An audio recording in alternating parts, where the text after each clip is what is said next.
Halo semua, selamat datang di channel Flame D yang terhormat. Bagi yang belum subscribe, diwajibkan untuk subscribe terlebih dahulu, dan hidupkan lonceng notifikasinya biar tidak ketinggalan pesawat ulang-alik. Hahaha.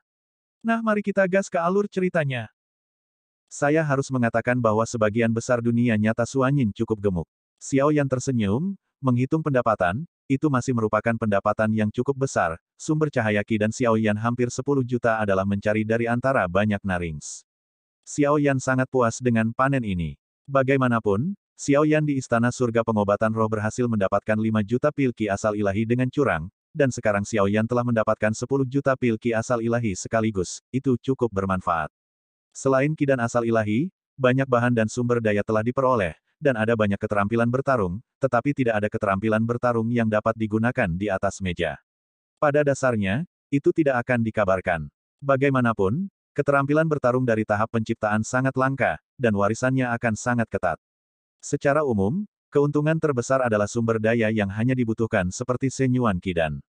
Bagaimanapun, perang sangat bergantung pada sumber daya, meskipun mungkin Shenyuan Qi dan yang dapat dikumpulkan Xiao Yan sekarang hanyalah setetes ember untuk waktu yang lama, perang nyata tapi tidak peduli berapa banyak atau sedikit, Xiao Yan juga melakukan yang terbaik untuk mempersiapkannya. Setelah waktu yang lama, sebuah planet besar dan indah muncul di depan Xiao Yan, seluruh bintang penuh dengan warna-warni, dan itu tampak sangat indah hanya dari luar. Xiao Yuxing, kita di sini. Permaisuri mengangkat kepalanya dan menatap bintang cantik di depannya dan tersenyum lembut. Matanya penuh kenangan. Xiao Yuxing adalah pertama kalinya dia dan Zun Sang bertemu.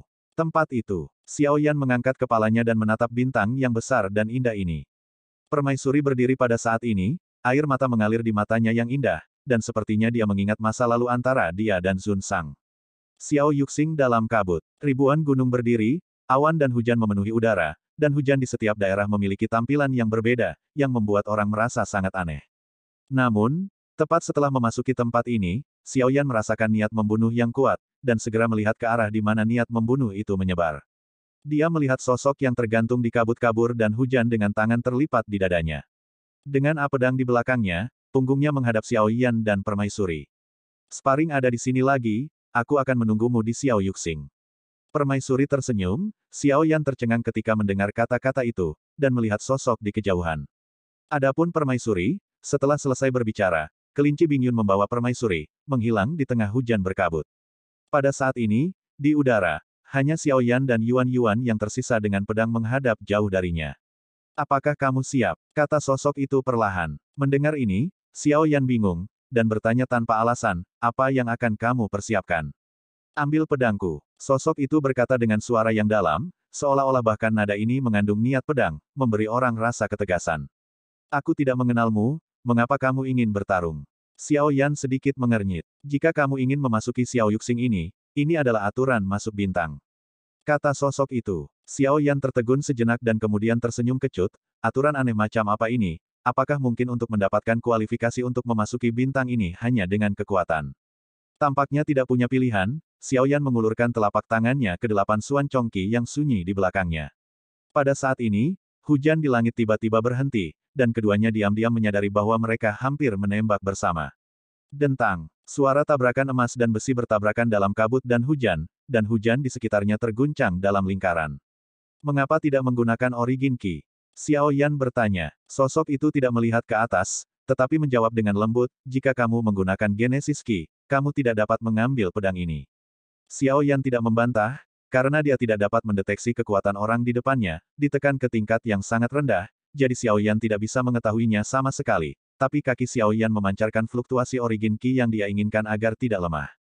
Tapi lawan hanya memblokirnya dengan pedang yang sangat sederhana, dan mampu menerima serangan Xiao Yan dengan acuh tak acuh mungkin setidaknya merupakan dewa pertempuran bintang 9 puncak.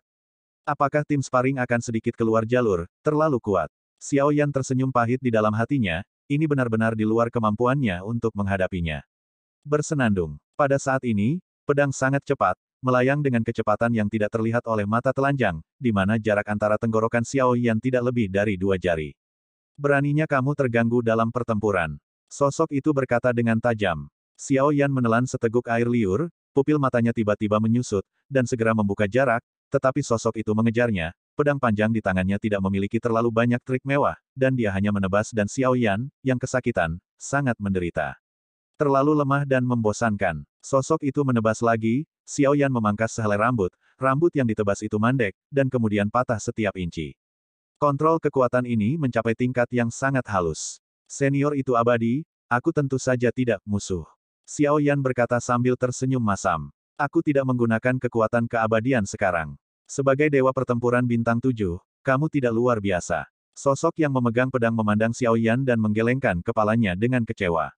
Saya juga meminta nasihat senior. Xiao Yan segera mengepalkan tinjunya dan melipat tangannya. Sosok itu memandang Xiao Yan dan tidak berbicara. Setelah mengitari pedang panjang di tangannya selama seminggu, pedang itu tergantung di udara. Sosok itu menginjak pedang terbang dan menghilang ke dalam kabut dan hujan. Xiao Yan menggaruk kepalanya tanpa daya, saya tidak berharap untuk dihina karena bakat. Ini adalah sesuatu yang tidak pernah diharapkan Xiao Yan, dan itu mengenai kepercayaan diri Xiao Yan dalam sekejap.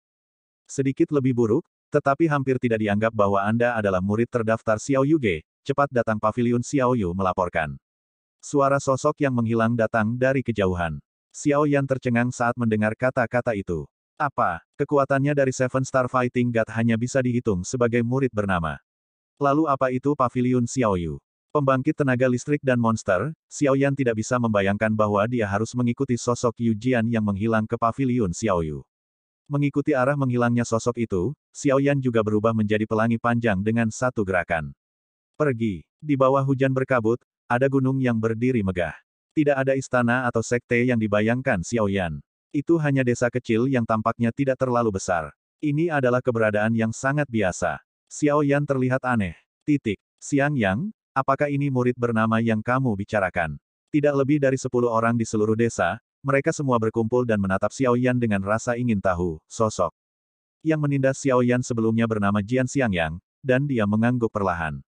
Nak, kamu harus bekerja keras untuk menjadi murid inti. Seorang pria tertawa. Xiao Yan melihat sekeliling dan merasa sangat bingung, jika tebakanku benar, aku pasti satu-satunya murid dari paviliun Xiao Yu yang agung ini, kan?